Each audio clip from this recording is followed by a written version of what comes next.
বছর চারেক আগে অভিনেত্রী রাফিয়াত রশিদ মিথিলাকে নিয়ে সংসার পাতেন ওপার বাংলার নামী পরিচালক সৃজিত মুখার্জি।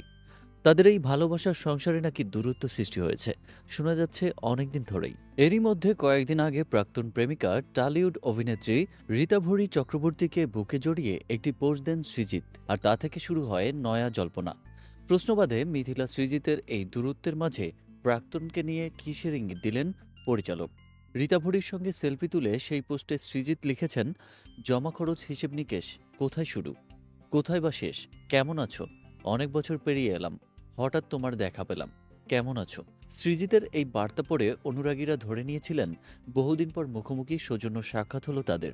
এর মাধ্যমে হয়তো পুরনো বন্ধুত্বকেও ঝালিয়ে নিতে যাচ্ছেন সৃজিত। কিন্তু টালিপাড়ায় নতুন গুঞ্জন উঠেছে, সৃজিত রীতাভরির সেই সাক্ষাতের কারণ নাকি ভিন্ন। শুধু বন্ধুত্ব বা প্রেম ঝালিয়ে নেওয়াটাই নয়, সেই সাক্ষাতের মাঝে নাকি তারা কাজের কথাও বলেছেন। শোনা যাচ্ছে সব ঠিক থাকলে সৃজিতের আগামী ছবি লহ গৌরাঙ্গের নাম রেতে দেখা যাবে রীতাভরিকে। প্রযোজক রানা সরকারের এই ছবির কাজ পিছিয়ে ছিল বহুদিন ধরেই। আবার শোনা যাচ্ছে সেই ছবির শুটিং নাকি এবছরেই শুরু করবেন তারা। কিন্তু প্রযোজক দিলেন অন্য ইঙ্গিত।